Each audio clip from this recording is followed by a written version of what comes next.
Marcelle, apparently right now you're standing by with the festival director. Indeed I am, Tony. I'm with a person who can get you into whatever shows you want here at Woordfees 2020, but I jest. So we're coming to you from just outside what I suppose everybody sees as sort of the headquarters, the core of Woordfees 2020. And like you've just said, 21 years. Some would say it's the age that people come of age. And to talk some more about that, I'm joined by the festival director, Sarki, thank you so much for joining us. 21 years of Woordfees. You have been festival director for 5 years. Do you feel like Woordfees has come of age? Well, we are still developing and growing. I think the secret to a successful festival is that you have to keep on transforming and reinventing yourself. There's no recipe, so every year is quite different. But I'm very happy. I think it went well, and I'm very proud of what we could present here. It's been going on for a week.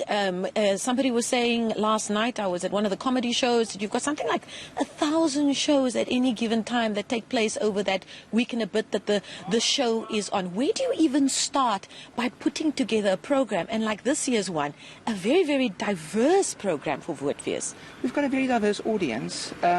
We've got strong Afrikaans support, but we also have a diverse Stellenbosch and Western Cape audience, and we need to create a program that will resonate with a bigger community. We've got older people, we've got younger people, we've got kids. So you start with thinking about your audience, and you create a program that will resonate with the bigger audience. And I'm very grateful for the support that we receive from the local community, but also from the rest of South Africa. We've got lots of travellers from Gauteng, Bloemfontein. Yeah, it's actually I think a happy group of people. And now my colleague Monique Mortlock has put together a package just canvassing the opinion of people who make their home here, people who study here in Stellenbosch University, being front and centre as the host of Woordfees, canvassing their opinion on where they feel brand Afrikaans is at this point in time in our history. If you look at the kinds of discussions that you've been able to put out there for Woordfees this year, where do you feel in terms of where the festival is, where brand Afrikaans finds itself at this moment in time? I think Afrikaans is also diverse, and I think we're not 100% there yet, but this is more representative of Afrikaans than it used to be. And we hope the festival will create platforms where for all mother tongue speakers, not only Afrikaans, that we could celebrate mother tongue, but especially the Western Cape is mostly Afrikaans. Stellenbosch is predominantly an Afrikaans town, and we to celebrate language without being exclusive.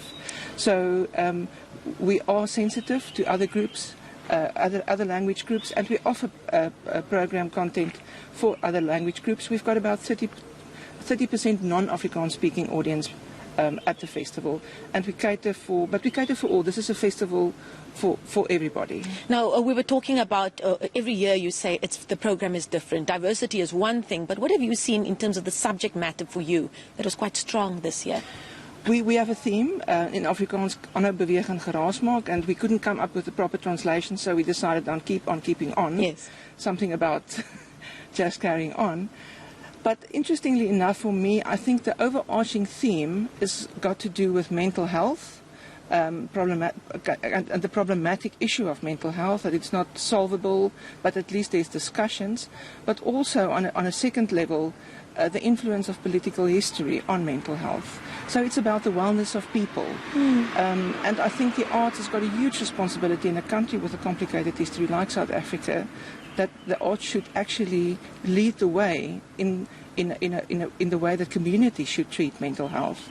We want to make people healthier. Healthier people are happier people. And the arts indeed becoming a platform. I was speaking to some playwrights just walking the streets here in Stellenbosch, as one does during Woordfees, and you bump into somebody who's a playwright, young black Afrikaans speaker, and they're talking about how in putting together their work and standing on the stage, they find themselves having the power to talk about things that they actually don't feel comfortable speaking about in person with their family, specifically with a reference to mental health. Yeah, well, that's the platform that the Arts Festival should be. It's a safe environment, it's a softer world, and people can be brave. And the wonderful thing, we are talking about artists, but we must also look at the audience. The audience are also brave, and they are generous in their response to the work that they are seeing. And I know we're coming to the end of this year's edition. You say every year it's very different. What do you think is something people as South Africans should be looking out for? Obviously, we want more and more people to actually become audiences of the arts in South Africa. What do you see being a growing trend going into this year, even before you start planning for next year's edition? I think there's a sense of seriousness, that people want to support the art, that they feel they're benefiting from the art. And I think there's a general concern that the arts in South Africa are not well managed on a national level, and that it's actually in the people of the hands for our industry to survive. Okay, Saartjie Botha, Festival Director for Woordfees 2020. Quite fascinating, her take on how mental health in its various forms being a golden thread through a lot of the subject matter at Woordfees 2020, and the important platform that it allows for the arts world to reflect back to society the conversations they should be having. It's back to you in the studio, Tony. We'll bring you more from Woordfees in a little bit. All right, thank you so much, Marcelle Gordon in Stellenbosch.